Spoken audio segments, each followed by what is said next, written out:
Kenapa kita bisa menyimpang sedemikian rupa? Karena mungkin kita tidak merasakan lapar dan haus akan kebenaran firman Tuhan.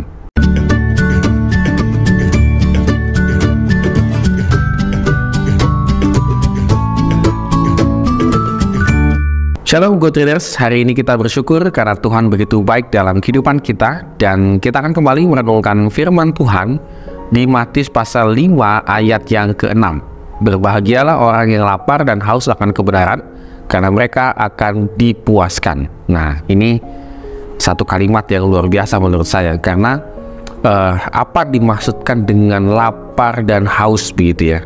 Jadi perasaan lapar dan haus itu adalah menggambarkan perasaan yang begitu mencekam dan itu menyengsarakan, bahkan sampai mendekati ambang bahaya kematian. Jadi perasaan sedemikian itu akan menumbuhkan sikap kerinduan yang mendalam dan pengharapan yang sangat tinggi tentang yang namanya dikenyangkan begitu ya. Mungkin Go Traders dan saya pernah merasakan lapar yang luar biasa begitu, misalnya kita ada aktivitas dari pagi sampai siang, lalu kemudian di siang harinya seharusnya kita sudah makan dan minum, ternyata kita harus nunggu lagi karena dapurnya masih belum selesai, belum masak selesai begitu ya. Jadi waduh, kita nunggu udah dengan penuh kecemasan begitu ya, dan pasti sudah gelisahnya luar biasa. Dan ketika kita makan begitu ya, kita makan, kita sangat dipuaskan dan kita merasakan ketenangan, kekenyangan, dan akhirnya kita ngantuk ya. Biasa kita kalau sudah makan biasanya langsung udah mengantuk begitu ya. Nah, ini yang dimaksudkan oleh Tuhan Yesus itu adalah bukan makanan tetapi kebenaran. Kata kebenaran di sini juga bisa merupakan satu keadilan juga.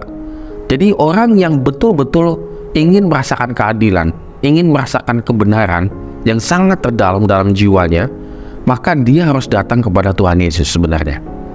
Karena di dalam Tuhan Yesuslah tentang kebenaran itu ada. Akulah jalan kebenaran dan hidup. Jadi itu udah jelas sekali. Kalau ingin mengetahui kebenaran yang sejati, datanglah kepada Tuhan Yesus, maka engkau akan dipuaskan.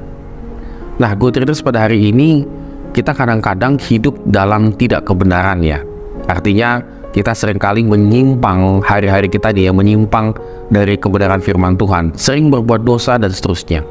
Kenapa kita bisa menyimpang sedemikian rupa? Karena mungkin kita tidak merasakan lapar dan haus akan kebenaran firman Tuhan. Kalau itu kita rasakan, maka kita akan mendapatkannya di dalam Kristus. Kalau sudah di dalam Kristus kita dapatkan, keseharian kita ini, kita bisa melakukan kebenaran dengan rasa yang kenyang, dengan tidak takut, dengan tidak khawatir. Oleh karena itu, Go Traders, pada hari ini kita renungkan kembali ya, kalau cara hidup saya masih banyak yang salah, jangan-jangan kita belum lapar dan haus akan kebenaran firman Tuhan. Hanya di dalam Kristus saja, Go Traders, kita bisa dipuaskan, sehingga kita bisa menjadi orang-orang saksi, murid-murid Tuhan di dalam bumi ini. Amin. Kiranya Tuhan memberkati kehidupan kita hari ini.